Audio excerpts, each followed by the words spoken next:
আজকে আমার কথাগুলো কোনো গল্প নয়, আমার জীবনে ঘটে যাওয়া কিছু কথা আপনাদের সাথে শেয়ার করা। হ্যালো এভরিওয়ান, কেমন আছেন সবাই? আশা করি সবাই ভালো আছেন, আর আমিও ভালো আছি। আসলে প্রতিটি মেয়ের স্বপ্ন থাকে তার নিজের একটা সংসার হবে, সেটা ছোট কিংবা বড়, বা সেটা নিজের হোক বা ভাড়া বাড়ি। সেখানে থাকবে শুধু সুখ আর সুখ। ঘরের সমস্ত জিনিস কিনতে সব জমানো টাকা শেষ হয়ে যাবে। বাজার হবে খুব সামান্য। 1 কেজি মাংস দিব্যি চলে যাবে 3 দিন।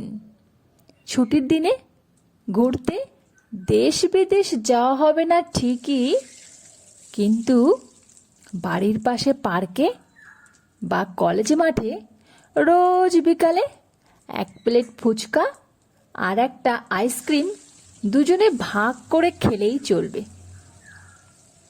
কোনো কোনো দিন অল্প কিছু টাকা জমিয়ে একটু সাহসিকতা দেখিয়ে রেস্টুরেন্টে চলে যাব।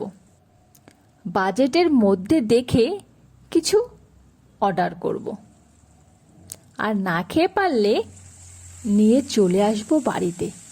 কে কি বলল তা দেখে আমাদের কোনো লাভ নেই, তবুও আমাদের ছোট্ট একটা সংসার হবে, তোমার আমার সংসার, সবাইকে নিয়ে একটা সুন্দর সংসার। আসলে আমরা বিয়ের আগে দুজনে মিলে এই কথোপকথন করতাম। আমার স্বামী আমাকে খুব ভালোবাসতো, সময় দিত আর খেয়ালও রাখত।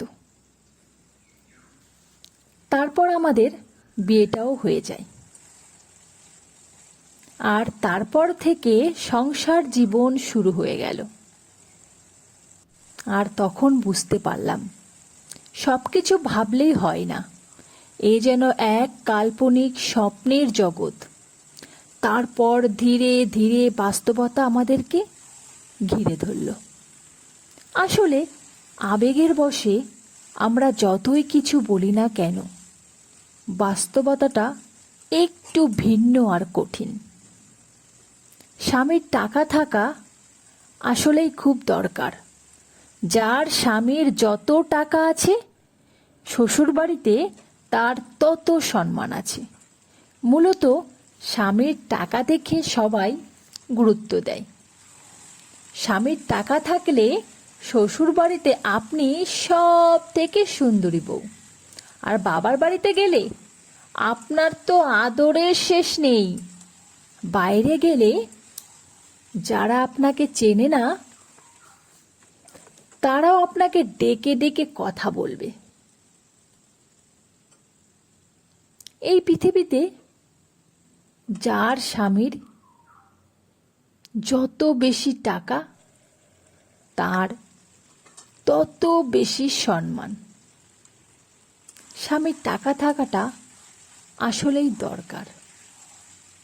কথাই তো আছে যে পৃথিবীতে টাকাই সব, পাওয়ার অফ মানি। টাকার অপর নাম সম্মান। আসলে আমরা আবেগের বশে যাই বলি না কেন, আসলে টাকা ছাড়া আমাদের পথ চলা একটু সম্ভব নয়। টাকা ছাড়া জীবনে আমরা কোনো কিছুই করতে পারবো না। প্রতিটি পদক্ষেপে আমাদের টাকার প্রয়োজন।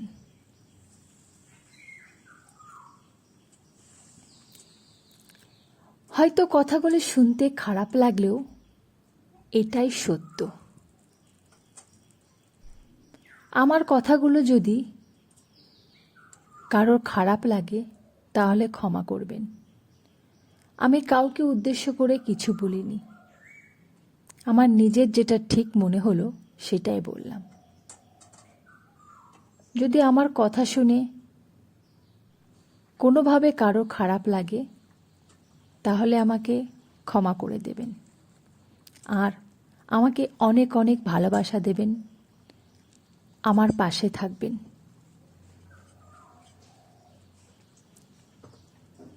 দেখুন, আপনাদের সাথে কথা বলতে বলতে